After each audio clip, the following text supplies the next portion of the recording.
It's a panic attack on me. All right, we're live. Don't have a panic attack. Just kidding. Oh, welcome to Recovery Talk. My name is Heidi Love. I'm your host for Recovery Talk. And as you can see, I have two very special guests today that I'm thrilled to have. And I'm more nervous than normal. I don't have Timothy Earle here with me tonight. He's taking a nice self-care time out. And we'll miss him tonight. So we'll miss you, Timothy. I just want you to know that. So Recovery Talk is part of Love Coach Academy. So we're part of Compassion Talks. And if you go to Love Coach Academy page on Facebook, there's all kinds of talks every day, 7 days a week, and you can get the support that you need. And tonight we'll be talking about what it was like to grow up with an addict and what it's like to have family of addiction and what recovery is like from the perspective of my kids who grew up with me. So I'll let them introduce themselves. And we are here live in Lake Havasu City, Arizona tonight. And we get to be together, which is amazing. And I'm just blessed. My heart is blessed tonight because we are in such different time zones. The possibility of this happening is not very big. And I'm thrilled that they agreed to do this. And they changed their mind at least 50 times today. And all the shit they said before we got on tonight that they were going to say, I was like, oh my God, what did I do? Just kidding. So I'll turn it over to you. Do you want to introduce yourself? Sure. I'm Macy. I live here in Arizona. I do nails for a living, and I also am going to school to become a personal trainer. And yeah. And what are you doing right now? Just kidding. I'm playing with putty because, you know, kid of an addict, I'm nervous. Okay. I'm Carli. I live in Germany and I'm doing my bachelor's over there. I also teach yoga on the side. On the side. So Mondays, you guys get on her Instagram. What is it called? Yoga by Carli Lynn. Yoga by Carli Lynn. It's an awesome class. She does 30-minute classes every Monday. And they're on recordings. So you can go there and find them. And Macy, what's your Instagram? The Nail Pixie without an E. How do you spell that? Don't ask me that. I don't know how to spell out loud. So. All right. So I guess I'll start a little bit. Like, I didn't grow up with a family of substance abuse, so I never saw drinking or whatever in my home. Some of you guys have heard my story, but I do believe I grew up in a household with relationship addiction. So you may hear a bunch of different things: food addiction, alcoholism, relationship addiction, recovery. I don't know what'll come out of their mouths, but we'll let them share a bit. So you guys can go back and forth and just maybe start, like, I don't know, any memories of me as a using addict. We haven't talked about it in a long time. Not necessarily like alcohol. I was really little when she got sober, so that's good. I'm not too fucked. But yeah, I mean, there's not really. I mean, I remember going to meetings with her and stuff, and we learned really good communication that way and how to, like, deal and cope with certain things. So we're very blessed for that. And I mean, you're older than me. So. Yeah, I'm older, so I actually don't remember a lot either about her drinking. I do remember when we were little that mom went to rehab, and those are actually good. No, in Arizona, and those are actually good memories because I remember always liking to visit you in rehab. I don't really remember you not being home. I just remember that there was, like, I don't know, like a donut wall of food addiction. And then we make Christmas ornaments on you. And we're like there during Christmas time, so that was kind of fun. And then I don't really ever remember you, like, actually actively drinking at home. I remember one time in Pacifica where we used to live, but that was it. I was really little, so it was vague. I also remember going to, like, meetings. Yeah. How was it for you guys growing up in the rooms of recovery and going to meetings? Because I was a single mom, so I literally drug them everywhere with me. They pretty much went to every meeting I went to in early sobriety. And Yeah, they learned all the lingo. I'm sure they could each recite the Serenity Prayer, probably. Definitely. Like on the back of my hand. Yeah. I don't know. I think maybe it wasn't always like the funnest going, but I feel like we usually had a good time. Like there was always a lot of other kids at meetings. I always had a fun time. Yeah, I don't know, maybe It was honestly like daycare yeah. for us. Like it was so normal to be going to meetings and stuff with our mom. Like I don't know. I don't really remember talking to my other friends about anything like that, but I kind of thought it was normal. Normal. So yeah. So you used to help me in the kitchen. You want to tell any stories about that? I used to have kitchen duty at one of the meetings where we'd put out the food and stuff, and Macy went with me that whole year. I was in like high school, yeah. Yeah, I would go with her. I think it was like every Tuesday. We would just make food in the kitchen, and I remember always going with her because I liked eating the food too. And then also everyone in there was really funny. Everyone in recovery is like super kind and friendly, and honestly, like living out here in Lake Havasu City, there's a lot of addiction, and you can just see the difference between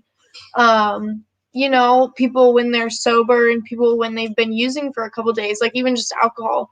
Like it's just a big difference in their attitude and just everything like that. And people in recovery are always like super, I don't know, well behaved, I guess, and they know how to cope with things. Like people out here don't really know how to cope with too many things just because they use alcohol as a coping mechanism. So in thinking about, are we going to say something? In thinking about the difference, because you're like seeing the party lifestyle now, and then what you grew up with was not a party lifestyle. What do you think on the fun meter? Because one of the myths I think that people have, or one of the fears of getting in recovery is like, can I still have fun? Well, I mean, I feel like it's all about how you like walk into the party, because I go partying all the time, but I don't drink, I don't do any drugs when I'm like partying with my friends, and I just have a good time. You know what I mean? You can have a good time without using substance, and I don't think a lot of people know that. So, it's good to experience things without it too, because you remember. Half the people that I party with don't remember what happened, and I'm like, I had a blast. Like, I'm not dehydrated. Like, I would go out on boats in the channel because it's like a huge thing out here. And one time this girl literally partied so hard an ambulance had to take her to the hospital. And also one of my friends got roofied. Like, there's just so, like, one day one of my friends got roofied and I wasn't drinking, and I probably would have gotten roofied too. There's a perfect example. And I had to take care of her the whole night because it was really scary. So it's like, I mean, it's scary. It's scary to be using, especially when you're partying too, because you never know what's going to happen, and you might not remember either. So, yeah. I was recently at a wedding, and I just thought at some point, like, people were drinking all day. Obviously, that's kind of normal at weddings, and I just thought, like, at some point, I was like, none of them are particularly having fun anymore, because I don't drink either. And yeah, I just think it's interesting because I've been at a lot of like our family gatherings where it's fun and people remember and they're not completely trashed. Yeah. And we laugh a lot, and I've had people think that I was wasted. They're like, oh my God, you were so wasted at that place. And I was thinking, no. Yeah, no. Every time I go out with my best friend, it's like, everyone's drinking and everyone's like, oh my God, look at that girl. Like, she's drunk as hell. And my best friend's like, she literally drinks water. And they're like, what? She can do that without like having substance? And the simple fact that people say that is kind of sad, because it's like, I feel like people get used to having substance to let go and be free and all this stuff. And it's like, you don't need that. Like, you can get in a routine of not having substance and have fun at the same time. And I feel like people get, they just continue to use it. So that's the only way they know to have fun. I'm going to read some of the comments in the chat box. So thank you guys so much for being on with us. Hi, Anna Prava. It says, super sweet, very courageous conversation, sending big love. Hi, Teresa. It says, hi, glad I can listen. Hi, Peggy Mama, loving you 3. We're loving you too. part of our family we don't even get to see here because they've been sick, and we're sad. We miss you. We love you. Can't wait to see you. Timothy, I grew up with alcoholics. Heather Caldwell, thanks for being on. Hi, Noreen. You know you have done a wonderful job. Your girls are smiling alongside their mom. Blessed. Aw. Amanda, hi, Amanda from Canada. Thanks for being here. Thanks for sharing. Claire, my daughter, and I are listening. It's great for her to hear about having fun without substance. Yay. Hi, Daryl. I'm so glad you're here. Thanks for, it says thanks for sharing. So cool to have you guys all here. So I'm wondering, Carli, you live in Germany, and that is a big drinking country, and it's known for beer. And how's it been? I mean, you moved there. How old were you when you moved there? 16. And is it legal to drink there when you're 16? Yeah, it's legal to drink when you're 16 or when you're 18. I think people have like a healthier mindset in general there about a lot of things. Like I noticed a lot more food addiction in the US and a lot. I don't know about alcoholism. Like it's probably the same amount because it's more. I feel like that's more genetic. But yeah, people definitely party a lot, but there's a lot of people who don't too. I think it's just kind of like the people you hang out with, and you can still party and not drink. Like I know a lot of people who do that. A lot of my friends kind of like after the first year of college just like slowly weaned off drinking. I made it through the first year of college without drinking, so High five. well, no, it's okay. It's not a big deal. Or like I don't know, I never drank before that, so it wasn't like it wasn't recovering from anything. I don't know, so it's like chill. I don't know.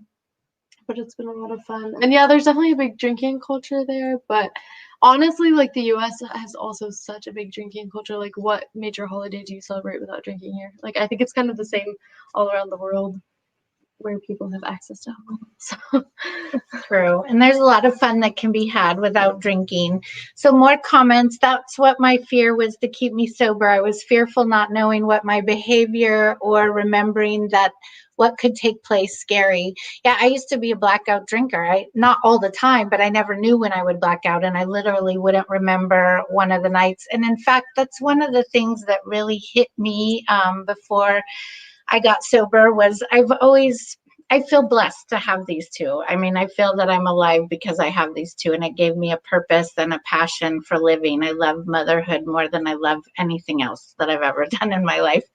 And I feel so blessed to have these girls. And one of the things that really hit my heart when they were young is I remember an evening when they were little and I was drinking and we were all having fun and we were playing and we were at home, and I blacked out at some point, and I woke up that next morning and it really hit me like I missed part of their life, and I will never get that back. That memory will never come back. And that started to push me like what I was losing, what was the cost in having addiction. And again, I couldn't just wake up and stop. I don't know about you guys, but if any of you have been in addiction, we wake up every morning saying we're never going to do it again, and then we do it again until the miracle happens of recovery. So I'm sure some of you can relate with exercise, with food, with whatever.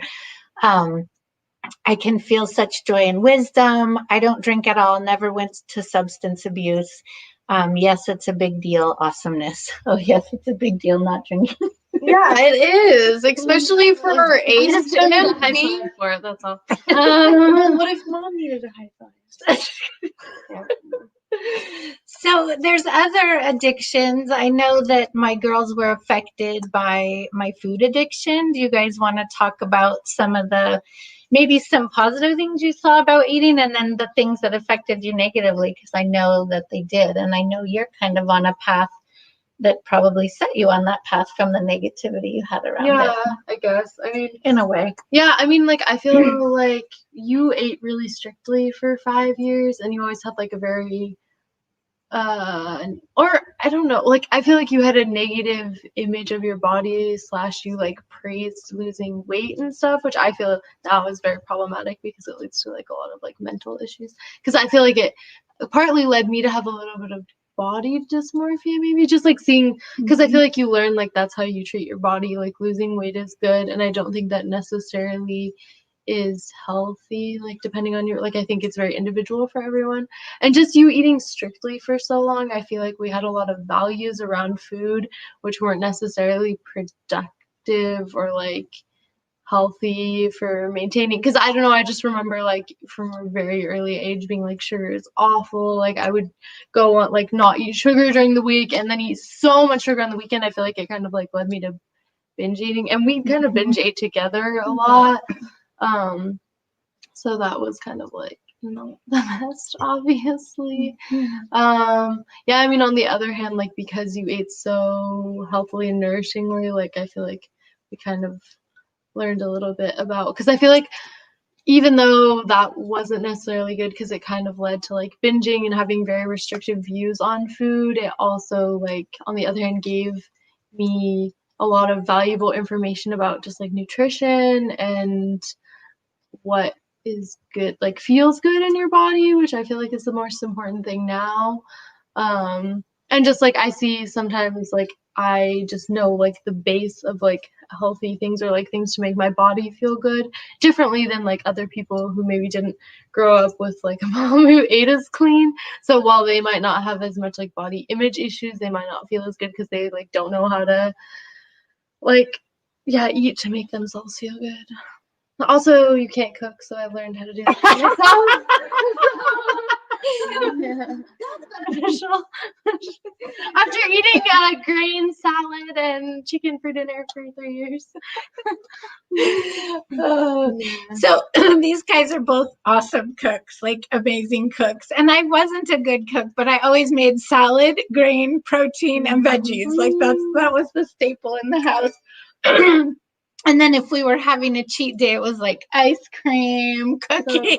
Just like the I do have stuff to add about like growing up with mom, because I particularly lose weight really fast, not on purpose, not because I want to, just that's how my body is. And growing up, people would always be like, oh, do you eat? Like, you're so skinny, like you need to eat. I'd be like, well, you need to lose some weight. Like, can you calm down, please? Like, it's kind of uncomfortable. Like, it goes both ways. You know what I mean?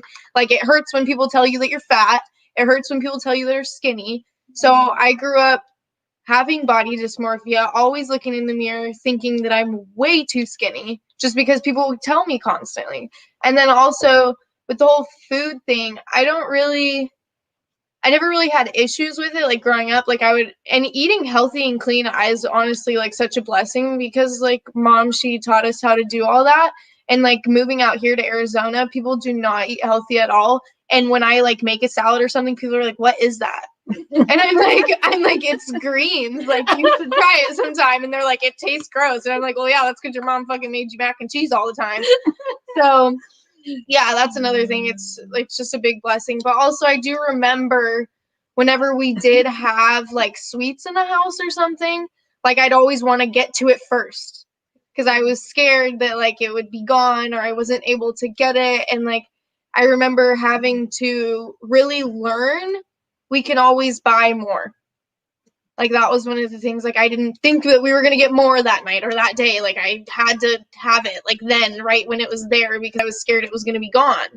So that was another, like now, I mean, I've definitely learned to be less stingy with food, but that was definitely a big thing growing up. Like I didn't like sharing my food. I didn't like, if I had sweets or something, like I wouldn't hide them, but I wouldn't want to share them just because I was afraid that I wasn't going to get any. So that was definitely hard, but for the most part, I'm happy we eat healthy. So, can you read that or no? Read it loud. Okay, so a comment from Madeline. I remember feeling such guilt the morning my daughter screamed from her bedroom that the tooth fairy forgotten to come because of my drinking. I forgotten to leave her a dime and the traditional thank you note from the tooth fairy. How proud she was that she took good care of her seat. Well, yeah. I mean, if hopefully this doesn't make mom uncomfortable, but if this makes you feel any better, Madeline, when I was little, my mom would tuck me in every single night and she'd give me little kisses all over my face. And one night she didn't tuck me in, so I was like, okay, this is weird. And I went to go look for her and she was passed out sitting on the toilet because of it. And honestly, that was the only memory I have from it. But it stuck with me. Like, I'm 20 years old and I remember that. And I was probably, 5 or 6? And so that was pretty painful. It wasn't anything about, the tooth fairy or anything, but seeing your mom passed out on the toilet kind of sucks. Haven't seen it since, so, But if she's that young that she still believes in the tooth fairy, there's a lot of time to make a lot of better memories, because that was... I think her daughters are grown now, too. Oh, okay. Well, so, yeah. There's a lot of memories. So we have, great, now I feel like having a salad. Yay! Hi, Mark. So glad you're here. So I'm thinking about food addiction, and within my family, there's been bulimia. I have not been bulimic, and I think anorexic, no, but I went with the overeating, and then I guess on the anorexic realm of fasting. Like, I used to fast for days. I'd do like the master cleanse for 10 days and just not eat at all. And then I was always a compulsive overeater. And luckily right now I'm really neutral with around food, and I'm not totally restrictive like what they're referring to. Growing up, I used to weigh and measure my meals. I was never eating flour, sugar, like totally demonized certain foods. And not that that's bad or good. If you're in recovery and that's the way it's working for you, that's awesome. It just it affected my kids, and I think it's really interesting to hear about how it honestly, affected. I think when you put a lot of worth on foods, like, obviously if it's working for you, if that's like how you're dealing with things, that's good. But like for kids, I think putting a lot of value into certain foods and like demonizing other foods honestly isn't the best, because I have friends where their parents didn't do that at all and they have a much healthier relationship with food than I had. Like, luckily I've gotten like better over time, and part of that was like meeting people that didn't care, like they just ate what they felt like, what their body needed, like whether it be pizza or salad or both, just like finding that balance. But like I just don't think like for kids that it's most beneficial. I don't know, maybe some kids aren't affected by it. Like Macy probably wasn't affected by it as much, but if you like, for me, I tend to be on the I'm not even like, I'm very normal weight, but like that's not good in society. Like society wants people wants people to be skinnier, I guess, or like that's the beauty ideal. So if you like tend more towards gaining weight or are a little bit thicker, then I feel like you feel bad for eating something. Which is funny, because I feel like now, like, I don't know, in like social media and all that stuff, like being thicker is amazing. And like I've definitely had a lot more issues now than I did when I was younger, because I'm like, I want to look like that, but I can't, just because I'm naturally so skinny. So it's like, well, so I go to the gym every day because it makes me feel good, and it definitely helps with like, anger and anxiety and stuff. But sometimes it does get the best of me. I'm like, fuck, like I can't, gain weight. I was 112 pounds for like the past probably 3 years. And in this past month or two, I've actually gained 4 pounds. So I'm like, oh, maybe it is possible. So, I mean, that feels really good. But at the same time, it's like, well, I won't ever be like super curvy. And that's like is what is in right now, I guess, which is stupid, because social media shouldn't define what's in, And that's another thing, like growing up, we didn't really, I got my first phone when I was in like 6th grade. Yeah, no, we don't have a lot of social media, but still, like, even if you don't have that, like, society Tells you otherwise. Yeah, it's like either you're too thin or you're too fat. Yeah, like, and then look at the whole Kardashian family.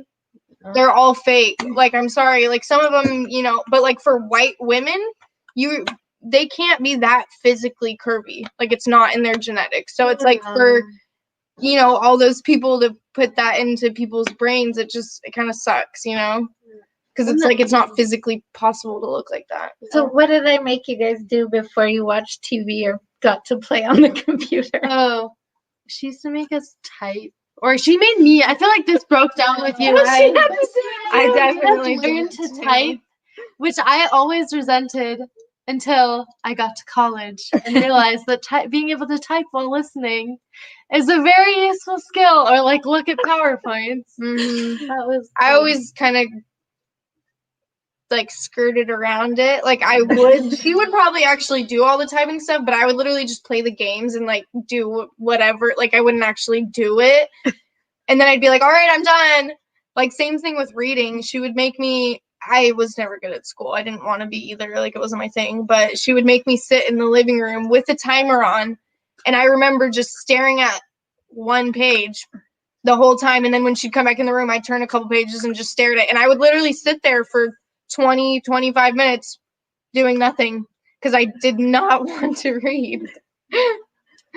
So I'm going to bounce back to the body image thing. And will you just share like kind of your take on health and like, Oh, I don't know. I just feel like, and also from like learning from people who have better relationships with like food or exercise than me, I just feel like you should do, and I'm not like, obviously I don't do this perfectly. Like I have a very hard time intuitive eating, and I think it's because like I didn't listen to my body for so long, but I still try. Like I think you should just like eat what makes you feel good. Like obviously, like if you eat a whole pint of ice cream, or like for me, if I eat a whole pint of ice cream, it doesn't feel very good. Maybe for you it does.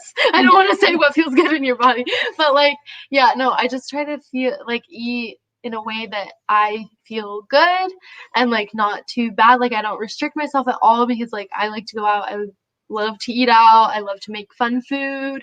But I also, on the other hand, love like the taste of like what people would define as healthy food, like not like a bunch of You can balance it out. And yeah, still no, be healthy. exactly. But like you can also make like fun. I don't even want to say what healthy food is, like, you know, what people would label as Well, like it just make eating, your body feel good. yeah, exactly. Just like I try to eat vegetables and fruit and like get in my greens where I can because that makes me feel good. And exercise, like honestly, is also mostly a mental thing for me because like I love how it makes me feel just like getting endorphins, and like I have anxiety, and also I have sometimes like I have to study like long hours of the day being a student, so like it helps me concentrate, and like if you sit a long time it makes me feel better in my body. So like I just try to exercise because I know it makes me less crazy, and I try to eat in a way where I feel good. Like I don't want to feel tired or gross after I eat. Like I just want to enjoy my food but have a good time, you know. yes, and how are you dealing, Macy? Because I know you still struggle with it, but how are you dealing with your body image stuff? Like, what are some of the positive things you're doing? Well, working out helps a lot because especially, I mean, if you're doing things that make your body feel good and you see a difference in it, it just, I don't know, it makes you feel really good. And I feel like that's what's been helping me a lot too, is because I've actually been seeing a difference with doing something that I love. And it's been helping, you know, my mental and what I look like in my eyes and all this other stuff. Like it does really help. And again, like social media does not help at all. Like if you're scrolling through stuff all the time and looking at all these pictures, it's actually really funny because I was in the airport at New York and I saw this lady that I thought I recognized, and I was like, oh wow, I think I follow her on Instagram or something. And she didn't really look the same, but I saw her tattoo markings and I was like, oh, it is her. Like that's kind of cool. And my boyfriend sat right behind her, or my ex-boyfriend. He sat right behind her and watched her edit a photo for an hour and a half. Wow. And it's like she was an influencer with a lot of followers, and it's like, well, if that she's doing it, how many other people do you think are doing it? How many people do you think are looking at that photo and, you know, feeling bad about themselves? And it's like it's unrealistic to compare yourself to anyone on social media because you don't know if they're editing it or not. Just so you guys know, on all my Facebook and all my Instagram, no filter. Not on the scenery pictures and not on pictures of any of us. Yeah. I think that is fun. I like to play with the filters and put them on my story with the goofy faces and the flowers around my head or whatever. Well, and it's also really sad, like living in Havasu, everyone has plastic surgery. Not one person doesn't. Like everyone wants to get their lips done, their boobs done, like because it's so common and it's like that's what everyone's looking at.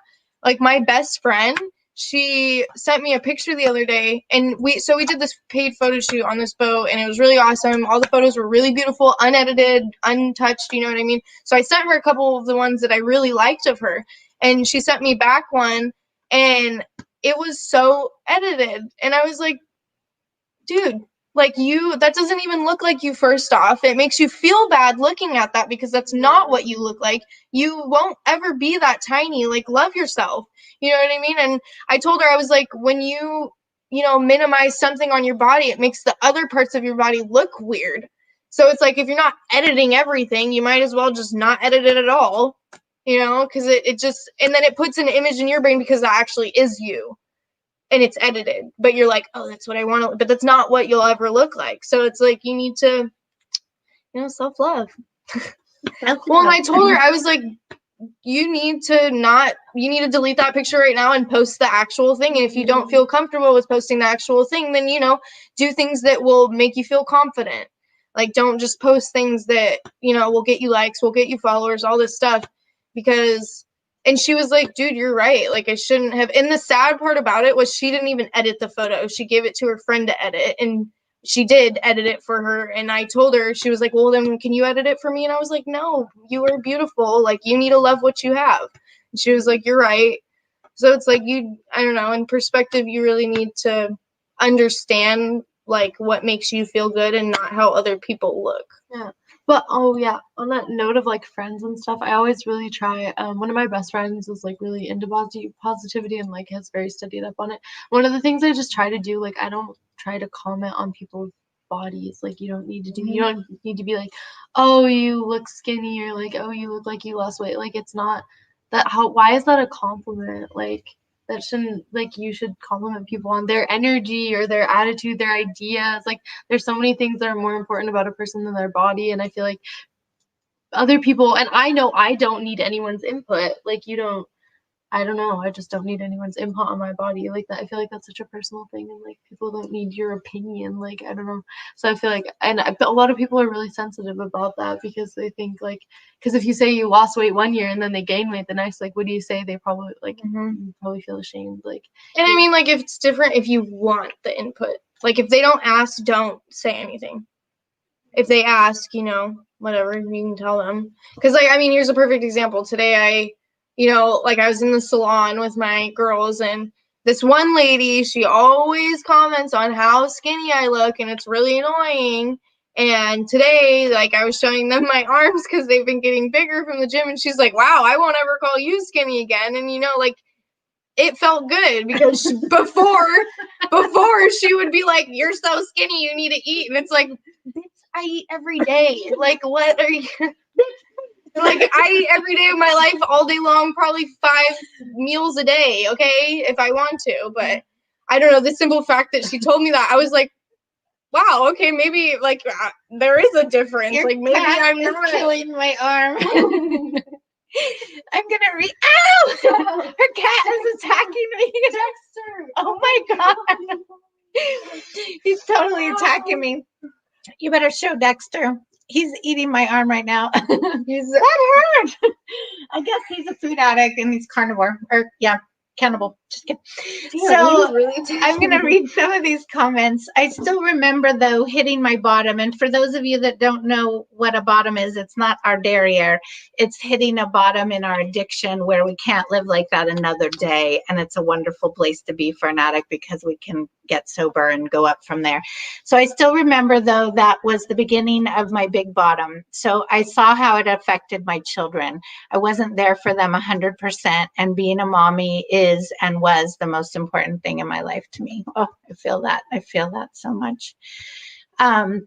My connection went, maybe the internet connection, I'm not sure. I love that you are talking about body issues. Thank goodness I didn't pass that on to my daughters. My mother used to look at me and cry that I was cursed with such an ugly body. Oh my God, I'm so sorry for that. That is just the things we hear. I mean, yeah, I heard negative feedback from a male figure in my life and about my body, and it was hard. And I was taught that I had to be sexy and I had to be thin, and if I wanted to keep a man, I had to look, a certain way. And there's just so many beliefs we got. And I always love how these conversations just go where they go. And I think this is an important thing for a lot of addicts. And one thing that I love these girls talking about is doing things that make us feel good. And when we're in addiction, we're meeting a beautiful need. We're meeting a need to shut off, to have fun, to chill out, whatever it is, to have a false sense of intimacy. If we're feeling lonely, we use it. I mean, there's many beautiful needs that are underneath the strategy of using. And so in recovery talk, in recovery and living a sober life, we learn to do things that don't have a diminishing return. We learn to work out in a way that makes our body feel good, not hurt us. We learn to eat in a way that makes us feel good and pleasures our senses. And I don't mean eating perfect. I mean, if it makes you feel good to go out and have an ice cream with your daughters, go have that, right? And, you know, that we can learn to do things where we don't feel bad after. And that's a good indication. You know, if you're feeling really bad after you do something over a period of time, that's something to look at, and starting to do things that make us feel good. And on that topic, I would love to talk about mental health. Depression is something that runs rampant in our family. We've had 2 suicides in our family. There's definitely been mental illness. And I know that I have to be treated for my depression and anxiety. And I know these girls struggle with some depression and anxiety. And I'd love for you guys to share about that, or what it's like dealing with me, or what it was like in Paris. And then also, what are some of the coping skills that you guys use? Because I know that you use skills to cope with it. Should I start with Paris? Sure. Start with Paris. My mother, it was so lovely. 2 years ago, we planned a mommy-daughter trip. She came to Europe to visit me, to Germany for a month, and then we took a trip to Paris. And she couldn't enjoy it because she had decided to go off her meds. And it was just sad because, like, she wasn't fully present. And I totally get that because, like, she said, like, or mom said, I also kind of have, like, some depressive days. I don't know if I would, like, say I have depression. I've never been diagnosed or anything, but, like, can definitely identify with just, like, having really off days where you're up in your head. And that was like that for the whole trip, even though we had, like, the best, like, opportunity to have a good time. And I mean, it's still, like, a really good memory. Like, we had a good time. It just, like, you weren't fully there is how I would describe it, or like couldn't fully enjoy being in the present.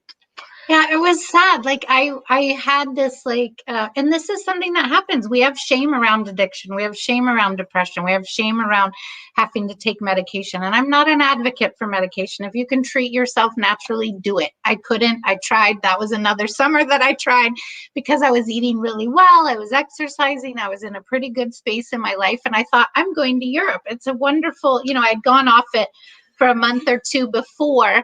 And I thought, I'm going to be happy. How could I not be happy with my daughter in Paris, right?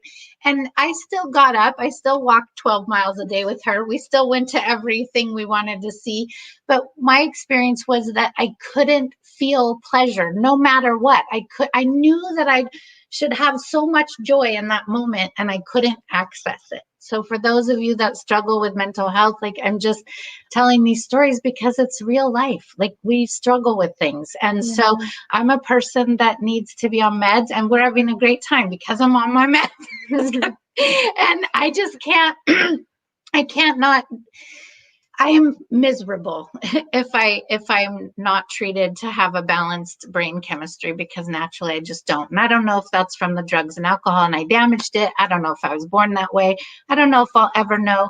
I know we come by it honestly in our family. I grew up with a mom where I have memories of laying outside the bathroom door crying, begging her not to kill herself. And, you know, that affects a child. And so I think that as addicts, or as someone that's depressed, this is my little soapbox, but because I was hurt by that, and I've obviously hurt my kids in certain ways, I think it's our responsibility to treat our ailments, whatever it is, to get help around it, to take the responsibility to live the best life that we can with what we've been dealt. I can't not be an addict. I can't not have fucked up brain chemicals. I love the cussing tonight. It's so fun. You guys want to cuss with us? Cuss in the chat box. No, I don't know. Facebook might kick us off. Also suppressing it. I know a lot of people who say, no, I don't feel that way. No, I don't. And it's like, well, yeah, you do. No. And I'm like, I can't tell you, but I mean, I've been around a lot of people who do have mental illnesses, like all different kinds too. So it's like I can't tell when you're, down or out or whatever, but like, I can tell if your mood shifts one day and it's like, when people suppress it, it makes it worse. I feel like when instead of like accepting it and really sitting with it and being like, okay, I'm sad right now. Okay, I'm depressed right now. And just like, being with yourself. Because when you're trying to, and also that does tie into substance abuse too, because I know a lot of people out here, especially that will drink like tons over the weekend and then they'll have a shitty freaking Monday because of it. Like alcohol is definitely a depressant for sure, and it just makes them sad, and it makes more problems with relationships with people, not just intimate relationships but friendships and relationships with your parents and all that. Like it just makes it more difficult, and it makes communicating more difficult too, because you're like, well, I didn't say that last night, and it's like, well, yeah, you did, you probably don't remember. But yeah, so it definitely, if you do have, I wouldn't call it mental illness, but like if you do have like a mental illness or a tendency. No, I would say a chemical imbalance. If you have a chemical imbalance in your head, accept it. Don't be like, that's not me, like, because it might be. No. Well, it's not even just that, like, or people who need to be clinically diagnosed or whatever. Like, I feel like a lot of people just have off days or whatever. But it's like you said, like, we all have a responsibility, not to just to our children or whatever, but to the people in our lives. I mean, maybe you don't want to be the best person you can for the people in your lives, but like for me, I'd want to show up for my friends, for my boyfriend, for my family, like in the best way I can. And that's why I try to not be up in my head all the time, because that's my biggest thing. Like overthinking. Yeah, we definitely get that from Mom. Who has obsessive thinking? Type it in the chat box. Anybody just put like a little to chew on emoji. stuff? Just put a little emoji in the chat box. Obsessive thinking. Do you want to read some of these comments, Macy? Yes. Paul Sterling. Well, hello. What an important conversation. I know him. I'm not just being creepy. What an important conversation. Teresa, yes, being a mother of children of addiction, I was as sick as they were, trying to save them, let myself go, indulging in my food to medicate myself. Yeah, another thing is when you are in relationships with people who are, active addicts or recovering addicts, like, and they are down and out, you cannot put it on yourself to help them. You cannot, like, that's just not a thing. And if you do, you're wasting your time, because they can only help themselves, and you only have one life, and you need to worry about what you're doing in your life. Because I do know a lot of people who constantly try to help their parents, and it's like, that's not your job. Your job is to live your life, because your parents brought you into this world because they wanted kids. I mean, maybe not, that happens, but still, you were brought into this world to live your own life, not fix theirs. And I feel like a lot of people need to remember that. I think that that's an important thing that you just brought up, Macy. And I've done a lot of things wrong. One of the things I think I did right with my kids is not hide that I had these issues, but to say, even if I was having a really bad day, like, this isn't your fault and it's not your responsibility. Mm-hmm. I will take care of myself. I know you're worried right now, but I have support. I have help. I mean, I've had those conversations with my kids, like reassuring them that I have support. That's not them. It's not their job to take care of me. And I feel like that is really important to, reassure them that you don't need their help, because you are the parent. And at the same time, like, I know a lot of people who think it is their problem to fix their parents, because their parents will come to them with their problems, but they don't reassure them that it's not their fault and they don't need to help them with it. They just, automatically think like, oh, like, let me tell this to my kid and they'll understand and I'm able to talk to them. But at the same time, you put in your kids' heads that, without reassuring them that,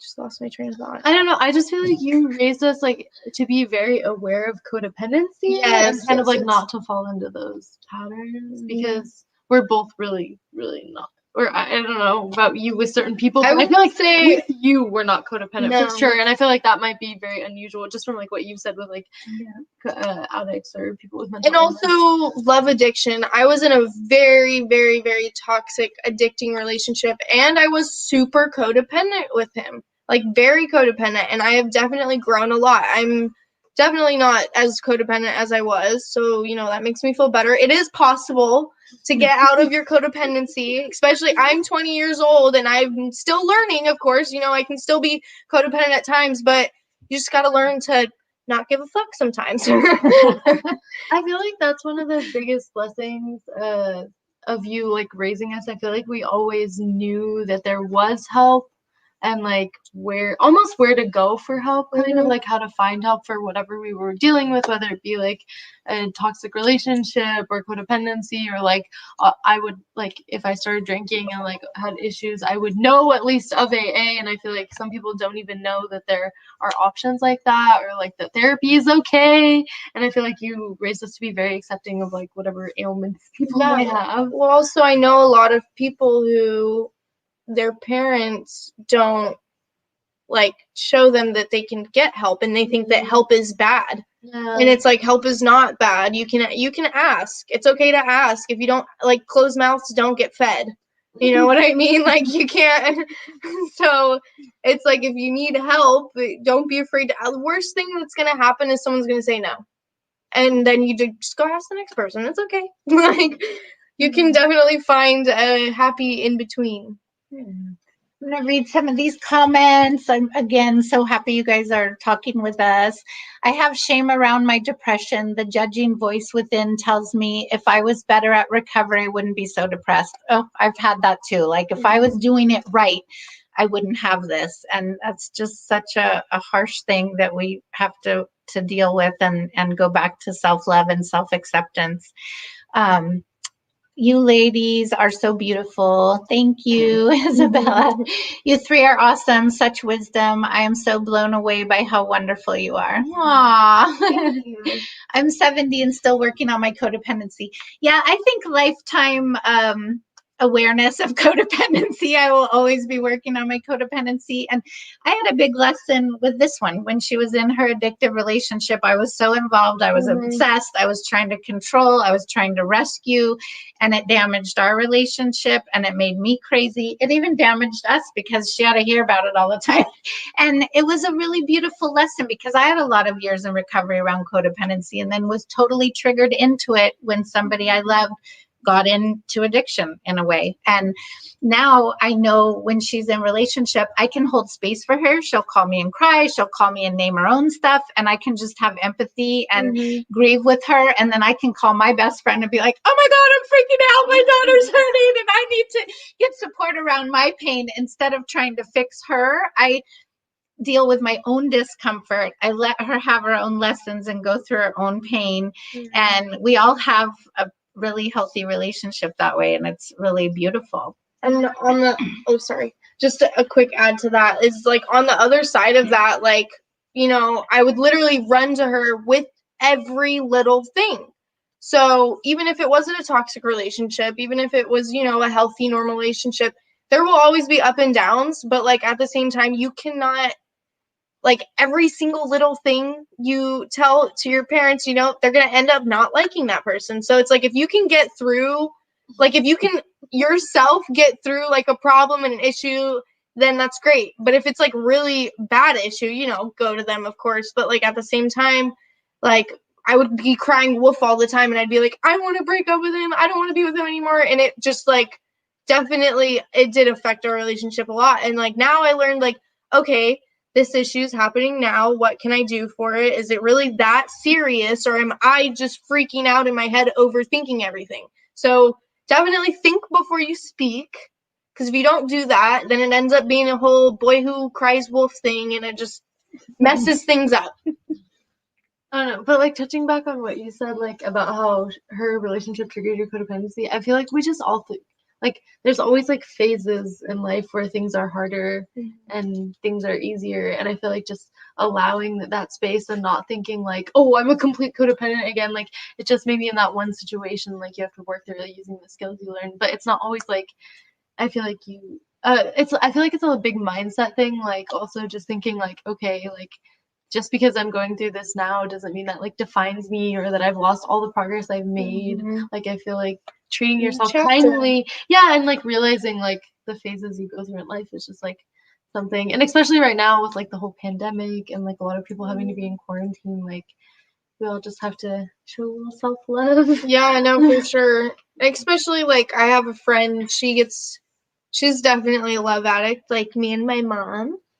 And I just hear about like all the things that she talks about, and it's like, it's hard to learn, but at the same time you have to remember you can live by yourself, you can be with yourself. It's really healthy to learn how to be with yourself, because if you can't be with yourself, then how are you going to fully be with someone? You know what I mean? Like and I've definitely learned that, like, if you don't love yourself fully, you don't have all the love to give to someone.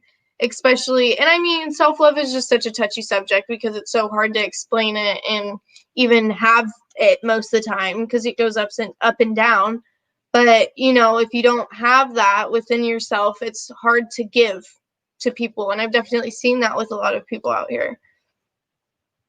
We have another comment. Thank you for sharing. You're all so full of wisdom and total awesomeness. Thank you, guys. How's GE's COVID at college? At Germany. We're online. We've been online all year. They didn't kick people off campus, which I think is kind of absurd, but usually people don't live on campus. There's like some student housing, but they didn't like kick anyone out like they did here, which I think is kind of absurd, that they can just like make you leave where you live. But it's kind of just like a different setup, because you always have a kitchen in Germany. Like it's just a very different kind of like college community than usual, because usually you do live off campus with like roommates and there's a kitchen.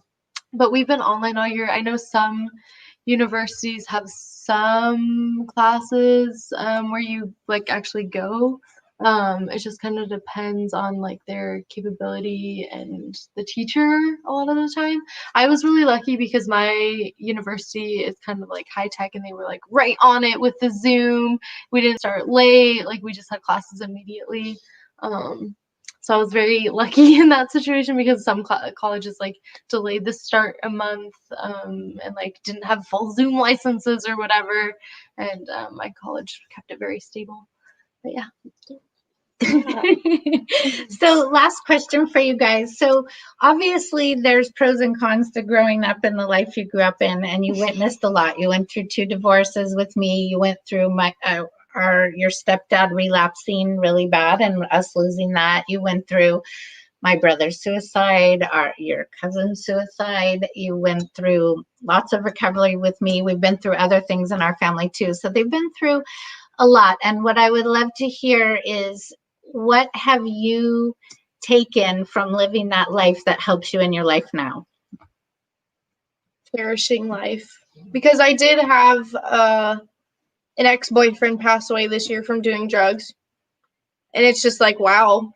Like, he was an amazing boxer. Like, he had so much potential. Like, amazing. Like, absolute, one of the kindest people I've ever met. And you just realize, like, life can be taken away so fast. And it's like, you really just need to live it to the fullest, but maybe not so dangerous. Like, what are some What are some skills you think you have because of growing up around recovery? Communication. I'm definitely, I would say I'm pretty good. I would say I'm all right at communication. Especially with people who get angry and, start raising their voices in different tones and stuff like that. Like, I'm definitely good with talking to people like that because of, what I've been through and the certain people I've been in relationships with, like intimate and friendship and parental. And yeah, so communication is a big one. And then also just giving space is a huge one that I've definitely learned even within the past like 3 years. Giving space is very big. Thanks, Macy. And why don't you guys type any questions for these two you have in the chat box if you have any specific questions, and you can answer the one. Oh yeah, well, I don't know. I definitely agree with Macy. And just like what I said earlier, just knowing what's available and that I can access the skills I need. Like, obviously, I would also say, like, you being a communication coach, we just grew up in like a space where we knew how to do that and like approach subjects. And I feel like one of the big things that I realized is also just kind of like recognizing what's me, and then also kind of like what's my brain, and just realizing like, okay, if I had a hard day, like that doesn't necessarily mean it's me. Like sometimes I have to take a step back and be like, okay, I'm feeling this way, but I use like the tools I have to address it. Kind of like if I'm feeling very anxious, maybe I'll do like 30 minutes of yoga or whatever, and just kind of like realizing that I can like find or use the skills I have to help Coping. me. Yeah. Coping mechanisms. Well, I wouldn't say coping. It's just like doing. I don't know. Yeah. Well, you can cope with life. Also, understanding. That's another one. I'm very understanding of people, especially their different situations they're going through. Yeah. Gonna read Okay. that. What's one of y'all's healthy coping tools to regulate your nervousness or upset? Definitely, yeah. For me, like I said, working out, like that always, Exercise. yeah, that always Even gets just me out of it. walking. Yeah, or like Going honestly, out in the sun. I'll put on like a 5-minute ab workout on YouTube. There's like this great lady named Bailey Brown, and it's literally 5 minutes, but it like really gets you out of your head. Or yeah, going on a walk. Yeah, and then she also said like singing or meditation or music. Recently, I've gotten into listening to like therapeutic music. Like if you look up on any type of music platform, like meditation music, you can definitely just play through the playlist, and I'll just literally, it helps with overthinking so much because you're just sitting there and you have to like listen to that instead of listen to your head.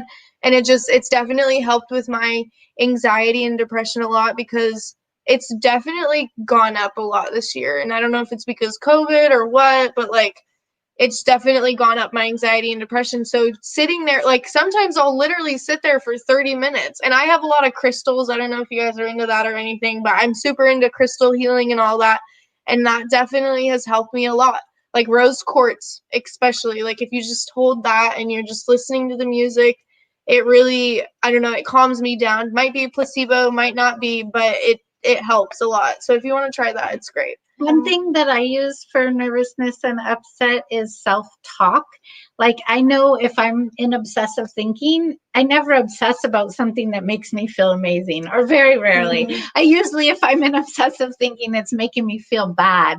And so what I've started to do is be like, I don't want to feel bad. So I'll access anything that can make me feel good, whether it's thinking about these girls, or I'll play with an animal, or I'll watch something funny, because I just need to access the good feeling. And so I try to keep it really simple. If I try to do the opposite, like think of what I really want, I'll feel the lack because I don't have that. So I'm going to go back to obsessing of what I don't have, right? And so just accessing the next positive thing and doing a lot of self-talk. And this is a whole nother class I could teach, but talking to my inner child or my inner teenager, or my inner whatever is coming up that's tender in me, I'll talk it through. Like, I'll be like, okay, so you're really upset right now, but life's going to be okay. And I got you. And I'll give myself a pep talk. Whatever part of me is hurting, I'll take my healthy adult self and give myself a pep talk. And that really works for me. Pilates too. That's really nice. Obsidian. And Obsidian, I do that with windows open and airwalk and sing. Heidi, if it's just I need to stop thinking, it's music without words too. Yeah. Or mowing the lawn. Yeah. I think we all clean. We all clean. My gosh, I am a stress cleaner for sure. Yeah. Well, for me, a lot of the times I feel anxious if I like procrastinate or whatever. So like cleaning or doing dishes makes me feel productive, and I'm like, okay, I can do stuff like Doing things. just like a little moving thing, and then it like moving, yeah. encourages you. Yeah, I do that a lot. Well, because I mean, I feel like when you're depressed and you're sad, you just want to sit there, and then when you sit there, you're like, just I do nothing. Yeah, you do nothing, and then it's just a continuous cycle of being really upset. So it's like when you do certain things like clean and even cooking. I've gotten so into cooking this year, and that's helped a lot because it just anything to fill up your time. Like if you just need to fill up your time, just find stuff to do, like painting, singing, dancing for an hour or two. Is that the dopamine or serotonin? There are actions that create different things. And there's actually a talk Timothy and I did on that. So you can go back and listen to that recording. We talk about what specific actions activate the dopamine, serotonin, the adrenaline. So that's quite an interesting topic too. Even like screaming in your pillow. I love screaming. Yeah, when you're in your car and you turn music on and you're just like, it's great. So I think, do you guys have any last words? I want to appreciate you both for being in my life and blessing me and giving me Thanks for making us. and a passion and for all the pain that I put you both through. And that we're all still here together. And I love these two beyond words. And because of that, oh my God, I feel so blessed right now. Oh, don't cry. So happy to be with them. I mean, it's okay to cry, but don't cry right now. Oh, I love the laughter we share. And I think because of our last topic that we were talking about, I want to leave you guys with this. You cannot think your way into right action, but you can act your way into right thinking. So I'll leave you with that. I love you all. Thank you so much for being here. Join us every Tuesday, 5 p.m. Pacific Standard Time. Well, join me. Unfortunately, these girls won't always be with me. Sometimes I may drag one of them on here if I can get them to come back. But let them know if you loved having them on here. Maybe they'll come back. All right. Take care. Have a blessed day. Thanks,